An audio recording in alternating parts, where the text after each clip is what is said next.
آج تواڈے کول موقع، ورنہ ساڈے قائد کہہ کے گیا ہوئے کہ میں حضور دی بارگاہ تواڈی شکایت لا دینی۔ اس تو مراد تسی لوگ نہیں، تسی آدھی رات دے ٹائم حضور دا ذکر سنن آئے بیٹھے ہو، تہاڈا کم ہے، تہاڈا بھی فرض ہے کہ تسی ہر کام جڑا جا کے گل کرے منہ چک کے جناب انہاں نوں کی پتہ ہے سیاست واسطے لگے بچو ساڈے قائد سانوں دس گئے جدوں اسی سیاست واسطے میدان چ آواں گے نا تے ڈنکے دی چوٹ تے آواں گے، منہ تے کپڑا رکھ کے نہیں آواں گے۔ جدوں ناموس رسالت دے معاملے چ آواں گے تو ادوں بھی جناب ڈنکے دی چوٹ تے آواں گے، کوئی سیاسی مسئلہ نہیں، اے امت دے ایمان دی اساس دا مسئلہ۔ بس اتنا میرا تواڈے کول کوئی ساڈا سیاسی مہم نہیں چلنی، بس اسی تانوں ایک دعوت دے رہے ہیں، دعوت فکر۔ قبر وچ آنا رسول اللہ نے اتنا حضور فرما دین چلو اور کچھ نہیں کیتا، میرے دین نو تخت تے لے آیا نے یار۔ کیا میں علماء بیٹھے قیامت والے دن جڑے جہاد وچ گھوڑے استعمال ہوندے نے انہاں دی لد بھی تلنی، نامہ اعمال لد بھی تلنی غازی دے حق وچ، تے دسو یار جدوں لد تلی تہاڈی پرچی نہیں تلنی،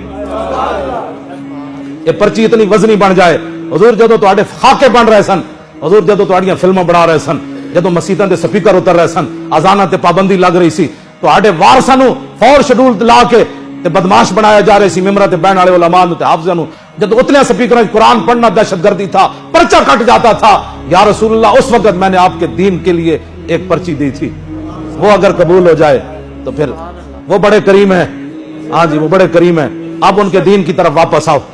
ہاں حضور کیا بگاڑ سکتا ہے امریکہ؟ روٹی وہ دیتا ہے، روٹی تو میرا رب دیتا ہے۔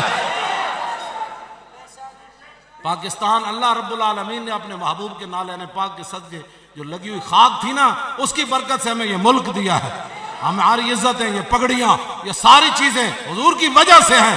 وہ جو نہ تھے تو کچھ نہ تھا، اور وہ جو نہ ہو تو جان ہے وہ جہان کی۔